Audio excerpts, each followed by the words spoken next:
Olá, tudo bem com você? Seja muito, mas muito bem-vindo para mais uma aula de Administração Financeira e Orçamentária comigo, professor William Notário, e como sempre é uma alegria muito grande, uma satisfação imensa, um prazer ter você aqui para juntos darmos continuidade a este importante momento, o estudo dessa matéria para o seu concurso público, e vamos já de cara conversar hoje, entrar no nosso tópico.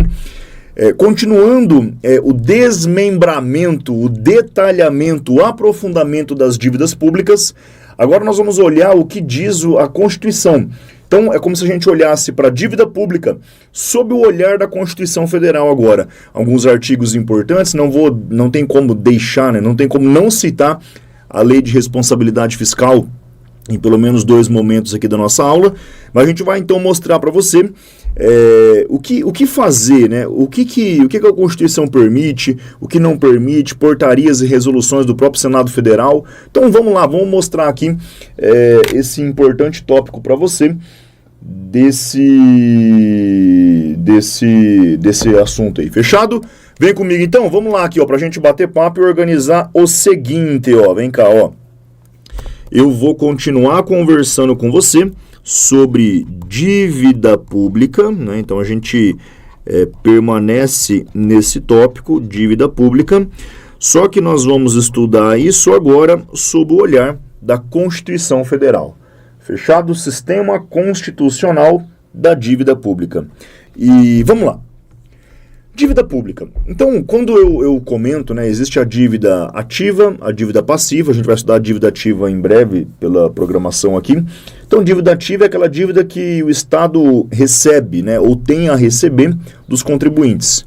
A dívida pode ser tributária, se ela for, né, oriunda de impostos, taxas e tal, ou não tributária, se for, por exemplo, um aluguel. Imagina que um contribuinte ou uma pessoa alugou um prédio público e não pagou o aluguel, então ela é inscrita em dívida pública. Mas aqui nós estamos focando agora na dívida passiva, que é aquela dívida que o Estado paga ou tem que pagar. Então nós temos aqui a dívida pública, que é essa que eu vou pagar. Beleza.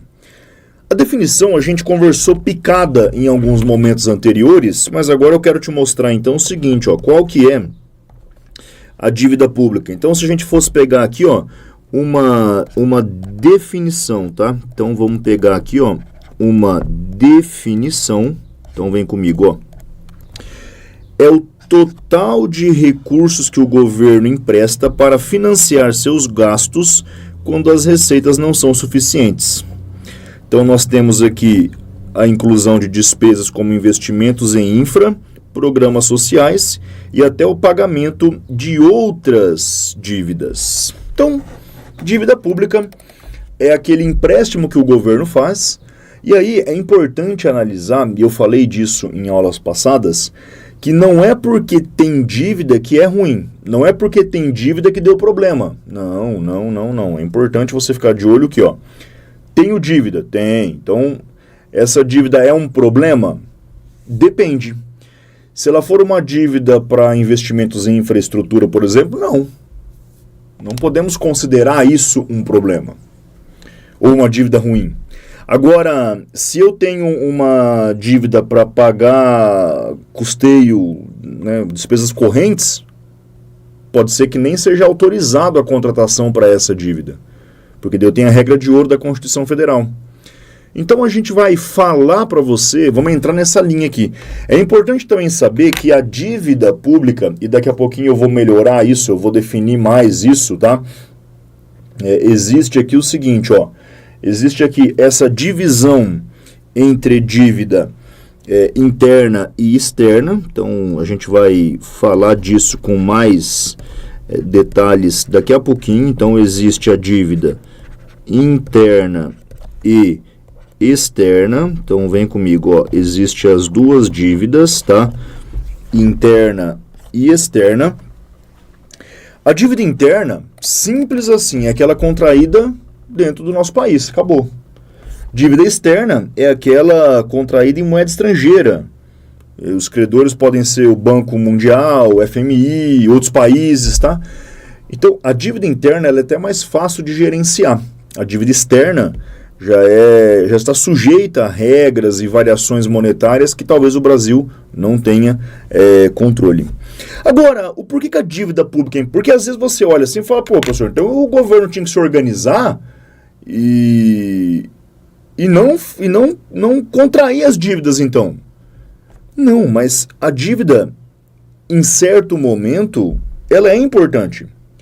A dívida é uma ferramenta de gestão financeira, porque a depender do caso, ou até para não sangrar o caixa e entrar em dificuldade ou não ter uma reserva, a dívida ela pode ser interessante, desde que respeitados os limites, desde que essa dívida ela tenha um critério de investimento, desde que essa dívida seja para atender as necessidades da população.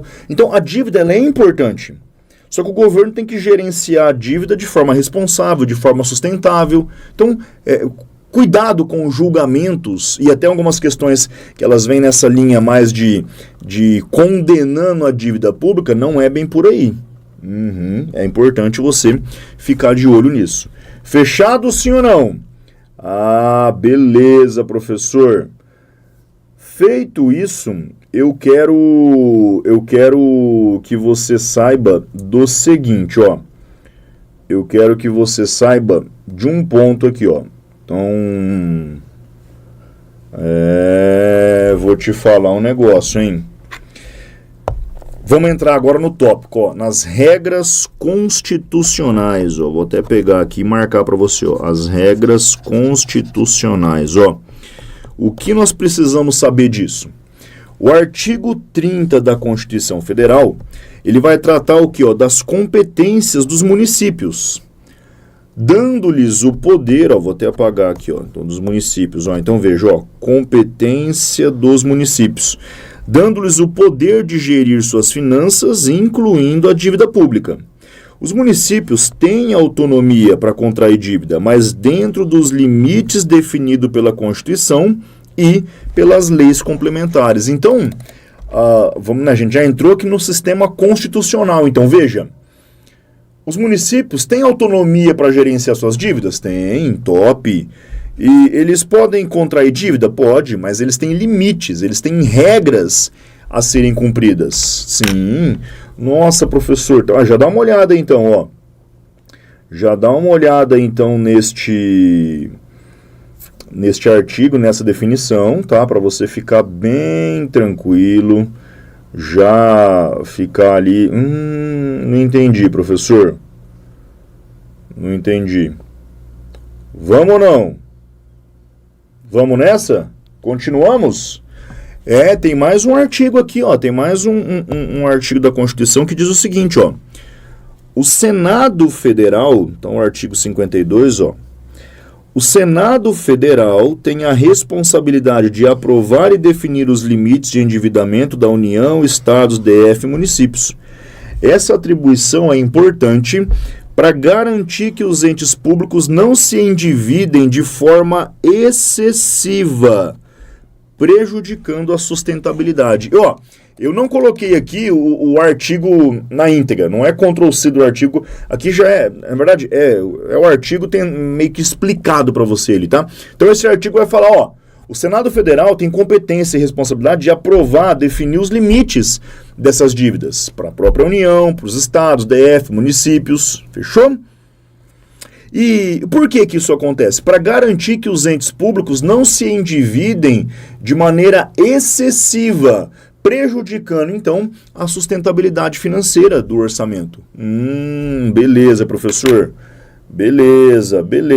Tô indo, tá indo legal. Continuando aqui, ó. Tem mais itens da regra, professor? Tem mais itens da regra constitucional. Fala, Guilhermão, tudo bem, cara? Ó, vem aqui para você entender, ó. Vamos lá, continuamos aqui, ó. O artigo 167 vai falar o seguinte, ó. Ele tem vedações importantes, como a proibição de operações de crédito sem autorização legislativa e a emissão de títulos da dívida sem previsão orçamentária. A intenção é impedir que o governo contraia dívidas sem planejamento, comprometendo o equilíbrio financeiro. Então, aqui é direto assim, ó. Então, é vedado operações de crédito sem autorização legislativa. Operação de crédito é contratação de empréstimo, tá? Então, é vedado, não pode. Ou a emissão de títulos para captar mais recursos sem a previsão orçamentária. Quando o governo emite títulos do Tesouro Nacional ali, é por um período daqui X anos, mas vai ter a remuneração, os juros, os rendimentos desse título ao longo do tempo. Tem que ter previsão orçamentária, claro. A intenção é impedir que o governo contraia essas dívidas sem planejamento. Então, imagine que um Estado brasileiro queira realizar um grande projeto de infra, assim, de rodovia, ponte, alguma coisa do tipo. Grande, assim, sabe? Só que o governo estadual, para fazer isso, precisaria se endividar. Entendeu? Então, quer fazer um grande projeto, mas vai precisar se endividar.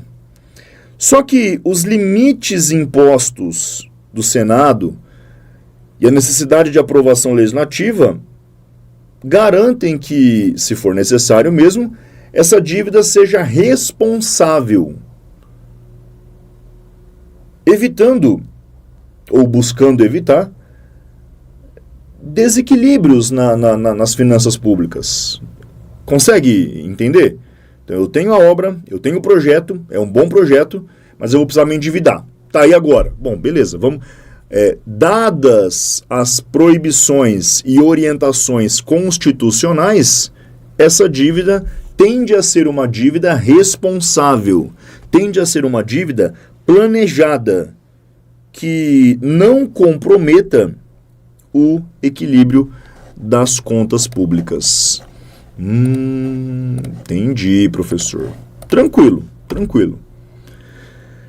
Agora, não tem como, eu sei que aqui não é o aspecto, né, o objetivo, mas não tem como eu deixar de falar dos limites e controle da dívida pública, mas no sentido aqui, ó, da Lei de Responsabilidade Fiscal. Ah, professor. A Lei de Responsabilidade Fiscal é uma das principais ferramentas de controle da dívida pública. Tá vendo aqui, ó? Controle. Ela estabelece limites claros para o endividamento, além de exigir que a contratação de novos empréstimos seja feita dentro de regras específicas. Garante também que a dívida seja usada de maneira eficiente, sem comprometer o orçamento futuro. Então, nós estamos vindo de uma toada ali, nós estamos vindo de uma frente com relação aos dispositivos constitucionais e essa é a proposta da aula. Mas não tem como a gente passar sobre dívida pública, sobre o aspecto do seu controle, não tem como, sem antes falar, ou pelo menos lembrar, da importância da Lei de Responsabilidade Fiscal neste tema. Então, ela é uma das principais ferramentas de controle da dívida. Impõe limites, que as novas contratações estejam dentro de parâmetros e necessidades e condições específicas. Então, existe ali uma grande sacada, existe aí uma grande pegada nesse assunto. Agora a gente vai ao seguinte, ó. Aqui eu quero que você... Eu não vou citar as resoluções aqui, né, para não ficar uma aula cansativa, mas veja você, ó. Existem resoluções do Senado que são instrumentos normativos que estabelecem os limites. Eles garantem que os estados e municípios não ultrapassem os limites em relação à receita corrente líquida. Essa receita corrente líquida, ela é um importante índice ou indicador, como queira, tanto para comprometimento das despesas de pessoal, crescimento, aqui a gente está vendo agora limites da dívida. Então, a receita corrente líquida é uma importante métrica, importante métrica, nesse sentido de acompanhar os limites de endividamento, que a gente está vendo que é o nosso objetivo, mas não tem como também a gente não falar do comprometimento das despesas com o pessoal, que seguem também um padrão específico com base na receita corrente líquida. Então as resoluções do Senado são instrumentos, assim como os outros que a gente acabou de ver, para o controle dessa dívida. Top? Vamos lá. Ó. Agora, o que é importante? O que é importante aqui? Ó? Vamos discutir agora o que? Ó? A autonomia do Senado no controle da dívida pública. Sério, professor? Sério. Então, ó, o Senado tem uma função importante no controle da dívida, principalmente no que diz respeito à autorização de operações de crédito. Então, essas operações de crédito, que eu quero que você pense nelas para facilitar a nossa vida agora, como sendo empréstimos, tá? Então, ó, você tem essas operações de crédito como sendo empréstimos. Então, elas são rigorosamente controladas.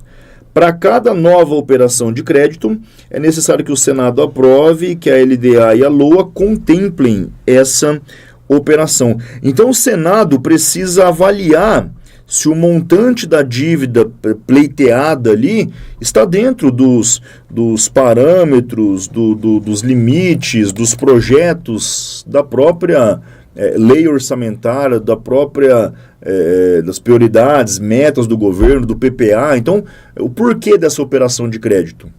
Tá? Então, o Senado tem essa autonomia importante. Tranquilo até aqui, galera? Ótimo. Agora, veja, a gente vai caminhando aqui o seguinte, ó. Aqui eu já comentei um pouquinho, né? Só vou deixar mais detalhado aqui, ó, sobre a dívida interna e sobre a dívida externa. Então, a dívida interna ela é gerada quando o governo emite títulos que são comprados pelos bancos, empresas ou as pessoas físicas de um modo geral.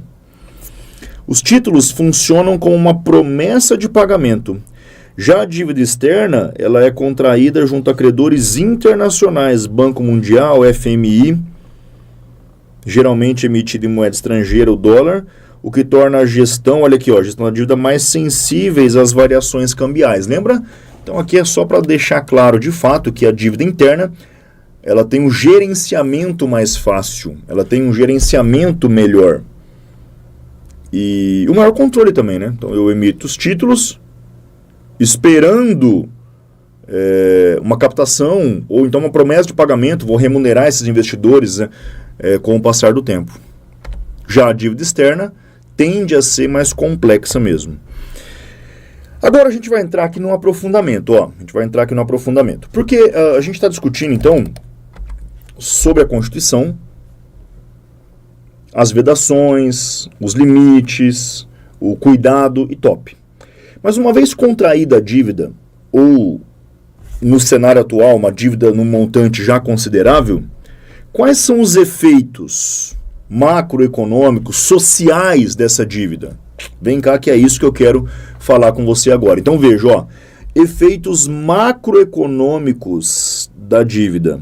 Então aqui, ó, uma relação da dívida com o produto interno bruto. O PIB é um dos principais indicadores de sustentabilidade da dívida. Quando essa relação é baixa, significa que o país tem capacidade de pagar com base no que produz.